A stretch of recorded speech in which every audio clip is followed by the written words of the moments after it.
After Jang-Boo learns he has a peculiar ability to see things in slow motion, his normal life has changed drastically. He then grows up as an outcast, not until he starts working as a new employee at a CCTV monitoring center. While everyone else is busy attending to their own monitors, Ms. Shim, an employee in the monitoring center, is busy gossiping with another colleague. Then, her monitor shows a guy on a motorcycle who resembles a notorious thief they have been looking for. This offender is known to have a partner, and sure enough, another man approaches the rider. Moments later, they snatch a woman's bag. Ms. Shim immediately alerts their team leader, and he relays information to the other officers about the offender's whereabouts. After following the offenders, the CCTV monitoring center team suddenly loses sight of the two men. But the new employee, Jang-Boo, who has the special ability to see things in slow motion, manages to spot the two men's location, which leads to their successful capture. While the team celebrates, Jang-Boo remains quiet, making Bong Soo, one of his colleagues, and their team leader stare at him weirdly. During a sports festival at an elementary school, young Jang-Boo participated in a relay race, and he ran fast toward Bong Soo-mi, the girl he had to pass on the baton and the one he liked so much. But for unknown reasons, Jang-Boo lost his balance, and he was immediately taken to the doctor for a checkup. After running several tests, it was discovered that he had a rare eye condition called dynamic visual acuity, or an illness that allowed him to see fast-moving objects in slow motion. At the same time, it made catching objects thrown at a fast speed easy for him. But he couldn't put this skill to good use because it caused him dizziness, which was why he lost his balance while running and couldn't engage in sports. Then, Dr. Sok, his ophthalmologist, recommended that Jang-Boo must wear sunglasses at all times while his condition was still under observation. Eventually, Jang-Boo got separated from his father, who decided to work in a faraway place to earn money to have his eye condition cured. Luckily, Jang-Boo found a silver lining in his condition, for seeing things from a more detailed perspective had inspired him to take an interest in art and drawing. But mean kids would always make fun of Jang-Boo because of his glasses, thinking he had alien eyes. Fortunately, Bong Soo-mi never left his side. They played together, and she became Jang-Boo's artistic motivation, making Soo-mi smile with his artwork. But being friends with Jang-Boo also made the other kids bully Soo-mi, so she eventually put a distance between them, and Jang-Boo lost his only friend. To finally damage his eyes, Jang-Boo decided to watch television excessively. Yet, he grew fascinated by watching dramas with cool leading men who taught him how to speak and act in front of others. But these were all useless because he had no one to try them with. In a year, he would only go out twice for his eye checkup with Dr. Sok. He never went out to play with a friend, and no one even visited him. His life became even sadder when he lost his father due to his workplace accident. Now, the only man he knows is Dr. Sok,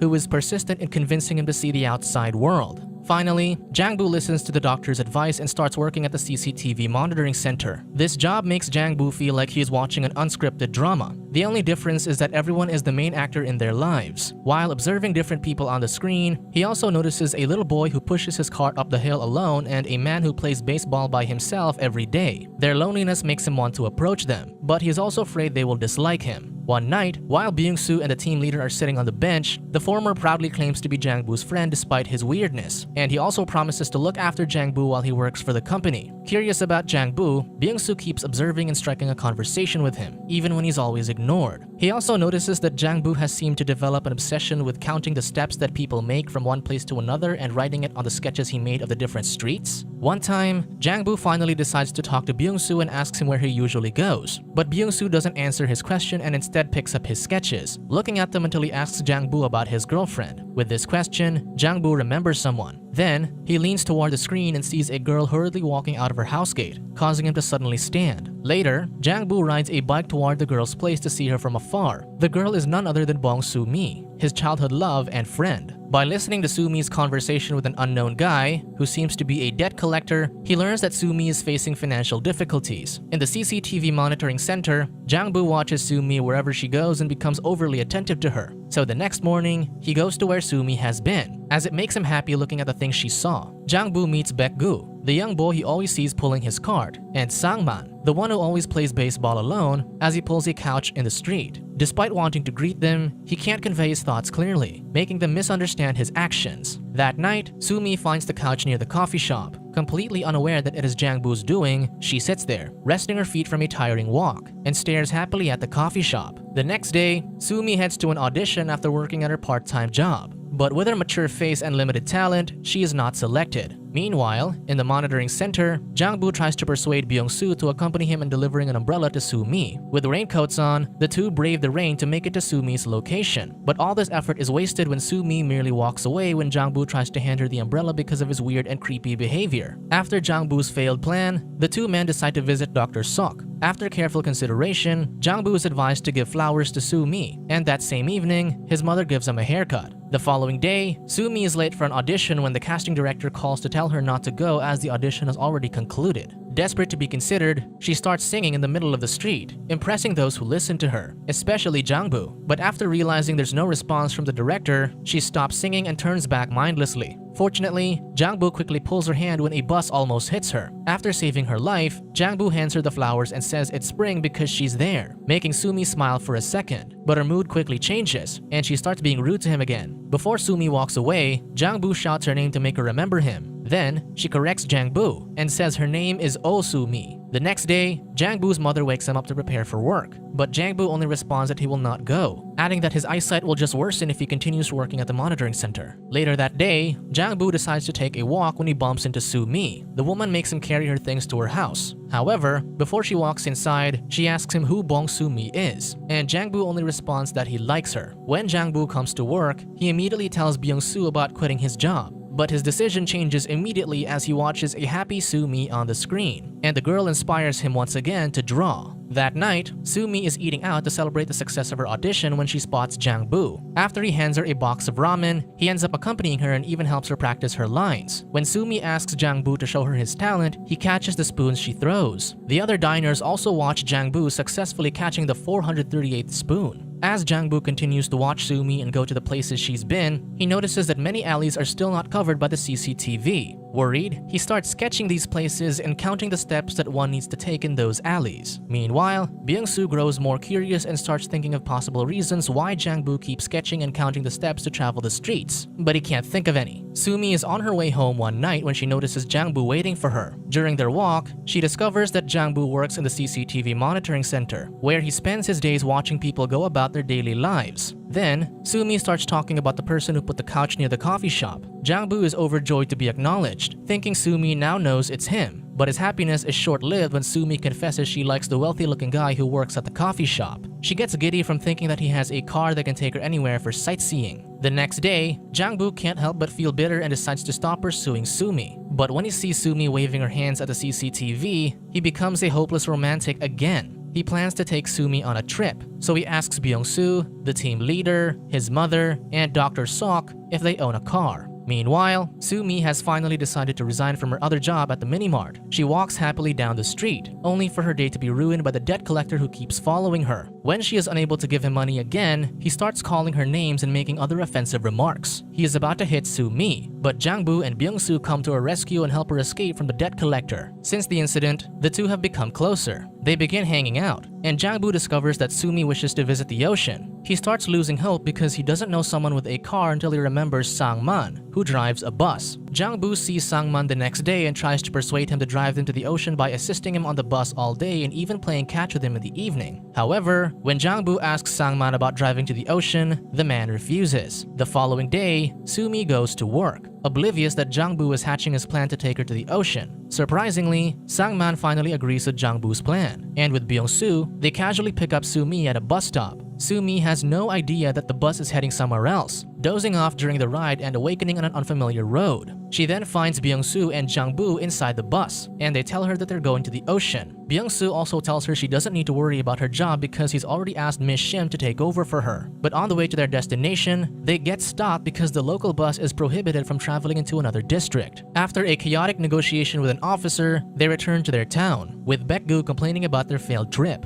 Afterward, Jang-Boo helps Baek-gu push his father up the hill and stays with him for a bit. One day, Jang-Boo is watching Soo-mi through the CCTV again while their team leader is reporting a kidnapping case. When she suddenly disappears from the CCTV, he hurriedly runs to her location. Despite continuously falling to the ground, he persists while worrying about her safety, only to realize that she is only pulling a prank on him. Seeing Jang-Boo's reaction, she asks him if he has feelings for her, even if she's not the Bong Soo-mi in his memories. After Jang-Boo confirms his feelings for her, Soo-mi walks closer, removes his sunglasses, puts the scarf around his neck, then kisses him. After Jang-Boo and Byung-soo take Soo-mi home, Soo-mi invites them inside for some tea. Wanting to be alone with Soo-mi, Jang-Boo tells Bong Soo to go ahead. But when Soo-mi goes upstairs to her house, she sees a wounded debt collector with 3 other men waiting for her. Meanwhile, Jang-Boo struggles to climb the stairs with his blurring vision. When the men start to ransack Soo-mi's house, Soo-mi tries to fight, but she can't stand against the men. Jang-Boo can't also help her because of his worsening vision. Once the men leave, the two sit on the bench outside, and Soo-mi apologizes for lying about her identity and leaving Jang-Boo before. She also admits that she has kept his drawings of her. Sadly, Jang-Boo remains silent until he leaves her home. The next day, when Jang-Boo sees Dr. Sok for his checkup, he is advised not to run and tire out his eyes again. Concurrently, Soo-mi goes to an ATM to transfer money. It seems like she sold the house to pay for her debts. She also resigns from her part-time job and comes to get her things. In the CCTV monitoring center, Miss Shim notices a suspicious white car. After confirming that it has the same plate number as the car involved in a kidnapping case, she immediately notifies their team leader. They all begin tracking the car, but unfortunately, they lose sight of it. At the same time, Jang-Boo grows worried about Soo-mi, who is walking around the area. When she vanishes from the CCTV, Jang-Boo leaves despite the team leader's protests and rides a bike to look for her. Worried about Jang-Boo's safety, Bong Soo calls Sang-man for help. Soo-mi, on the other hand, walks down the street with her eyes closed, only to be confronted by an unknown man when she opens them again. Jang-Boo is persistently searching for Soo-mi when he hits a car's side mirror, causing him to fall to the ground. Bong Soo keeps an eye on him via CCTV until he decides to leave to save Jang-Boo. When the team leader gets mad, he chooses Jang-Boo, explaining that the young man can't see. At that moment, Soo-mi is being held hostage by the man, who's threatening her with a knife so she would follow him silently. Despite Jang-Boo's blurry vision, he eventually locates Soo-mi and the kidnapper and runs in their direction. Soo-mi escapes from the kidnapper and saves Jang-Boo when a truck almost hits him. After Jang-Boo and Soo-mi ensure that they're both fine, the police arrive and take Soo-mi for her safety. Bong Soo also approaches the blind Jang-Boo to console him and help him return to their workplace. Later, Jang-Boo's mother rushes to the monitoring center to pick up her son. As they walk back home, he tells his mother not to worry because he has already prepared himself. When Jang-Boo learned that his eyesight would soon be gone, he decided to learn and memorize the alleys so he could function and walk alone. Eventually, Soo-mi moves out of her house while Jang-Boo is stuck in his room. Seasons have changed, and Jang-Boo and Soo-mi have lost contact. But one day, Soo-mi tries waving her hand again at the CCTV. She traces her steps back to the couch, and as she sits there, she notices Jang-Boo inside the coffee shop. When Jang-Boo gets out of the shop, Soo-mi waves at him, but gets surprised to realize that he's now blind. She starts following Jang-Boo in silence wherever he goes until she arrives at an art exhibit, where she is the subject of every art piece. Jang-Boo, despite not being able to see, has managed to paint the love of his life from memory. One day, as Jang-Boo goes for a walk, he suddenly stops, turning around and facing Soo-mi. When he asks Soo-mi where she wants to go next, she is surprised to discover that Jang-Boo is aware that she is following him. As for Jang-Boo, he says he knows that Soo-mi is around because he can smell flowers that remind him of spring. He then extends his hand, asking for hers, and Soo-mi wastes no time running and gives Jang-Boo a tight embrace. The kidnapper, on the night of the incident, had an unfortunate fate. Sang-man used his bus to corner the kidnapper's car, and together with Baek-gu, the kidnapper was held in place. But when the kidnapper took out his knife, Baek-gu called his father for help. His scary father simply yelled at the kidnapper, who immediately felt intimidated. Then, the police arrived and successfully captured the offender. If you enjoyed this video, please give it a like, subscribe to the channel Recap Central HQ, and click the bell icon to stay updated with our latest content. Thank you for your support and encouragement.